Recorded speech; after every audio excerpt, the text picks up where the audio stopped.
అంటే thank you.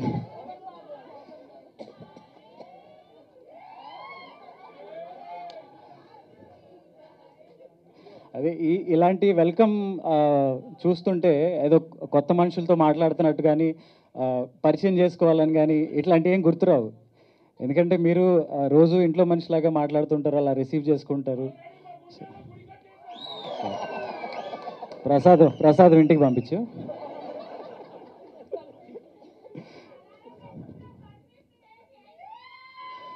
ఇక నుంచి అలారంలు అక్కర్లేదు, ఆటోమేటిక్గా మైండ్ చెప్పేస్తుంది. ఐపీఎల్ అన్ని పక్కన పెట్టేయండి, చూడనివ్వకండి ఇంట్లో.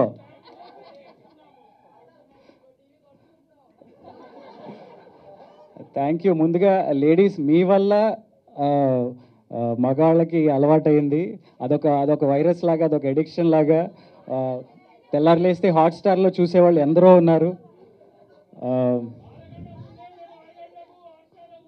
6 గంటలకు పెడతారా? ఓకే, సరే. ఓకే, నిన్ను నేను శంకించట్లేదు, నువ్వు చాలా డైహార్డ్గా ఉన్నావు. Thank you. అండ్ ఈ ఈ క- ఈ కార్తిక్ అనే పేరు, కార్తీక దీపం అనే ఆ మ్యూజిక్ కానీ, ఆ సాంగ్ కానీ, అది మీకు ఎంత ఎడిక్షనో మాకు అంత ఎడిక్షన్. సీజన్ 1 అయిపోయిన తర్వాత అది ఆ తెలియని లోటు ఆ, మాకు చాలా ఉండిపోయింది. బయటికి వెళ్ళినప్పుడు 2 నెలలు గడిచిన, 3 నెలలు గడిచిన, 6 నెలలకి, సంవత్సరానికి కూడా దాని గురించే మాట్లాడటం, దాని గురించే చెప్పటం, వాళ్ళు వాళ్ళ మెమరీస్ని షేర్ చేసుకోవటం, అవన్నీ విన్నప్పుడు ఆ, ఓకే, ఎంత మంచి ప్రోడక్ట్ చేసాం మనం అనే ఒక తృప్తి ఉంది. అట్ ద సేమ్ టైం మళ్ళీ ఎప్పుడు అలాంటిది మళ్ళీ మనం చేస్తాము అనే ఎదురుచూపులు చాలా ఉన్నాయన్నమాట. సడన్గా all of a sudden season 2 చేస్తున్నాము, చేయాలి అనే ఒక ప్రపోజల్ పెట్టినప్పుడు అది ఒక తెలియని ఒక ఎగ్జైట్మెంట్. అంటే రెండో థాట్ లేకుండా ఓకే ఇది చేసేస్తున్నాం, చేయాలి, నెక్స్ట్ ఏంటి, కథ ఏంటి, అదేంటి, ఇదేంటి అని ఆ డిస్కషన్లోకి వెళ్ళాను తప్ప ఆ ఎగ్జైట్మెంట్లోనే ఇంకా ఉన్నాం యాక్చువల్లీ. ఇది చాలామంది అడుగుతారు, చాలామందికి క్వశ్చన్స్ ఉన్నాయి. కార్తీక దీపం సీజన్ 2 అంటే ఏంటి, కార్తీక్ దీప ఉన్నారు, శౌర్య అనే పేరు ఉంది, ఇది ఆ సీజన్కి కొనసాగింప, లేదా ఆ శౌర్య పెద్దదైపోయింది కదా, దీంట్లో చాలా చిన్నగా ఉంది, ఇంకా ముందు కదా, ఇలాంటి చాలా డౌట్లు ఉన్నాయి. కొన్ని సందర్భాల్లో చెప్పాను, ఇది కొత్త సీజన్, నవ వసంతం అని ఎలా పెట్టాము, ఇది కొత్త కథ. పాత కథకి ఈ కథకి ఎటువంటి సంబంధం లేదు.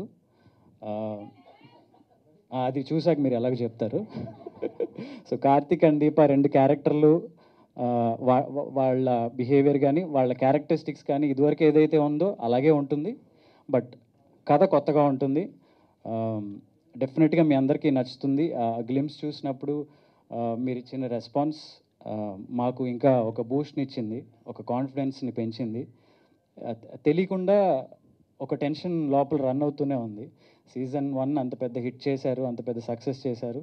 సీజన్ 2కి వచ్చేసరికి ఆడియన్స్ ఎక్స్పెక్టేషన్స్ ఎలా ఉంటాయో, ఏమేమి అనుకుంటారో, లోపల చాలామంది ఎవరి కథలు రాసుకుంటూ ఉంటారు, యూట్యూబ్లో చూస్తూ ఉంటాము. సో ఆ కథలు ఎంతవరకు మనసులో పెట్టుకుని ఇది చూస్తారు, వచ్చిన తర్వాత ఎక్స్పెక్టేషన్స్కి మనం రీచ్ అవుతామా లేదా అని చాలా టెన్షన్ ఉంది. But at the same time మీకు 1 వీక్, ఫస్ట్ వీక్ చూడగానే మీకు కథ ఏంటో క్లారిటీ వస్తుంది. డెఫినెట్గా మీ అందరూ టీవీలకి అతుక్కుపోయే అంత బలమైన కథతోనే, ఎమోషన్స్తోనే మళ్ళీ మీ ముందుకు వస్తున్నాం. Thank you.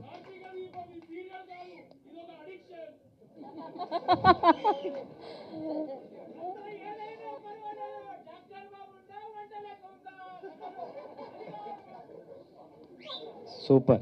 మీ అభిమానాన్ని మేము ఆపలేము ఇంకా. Thank you so much. Thank you.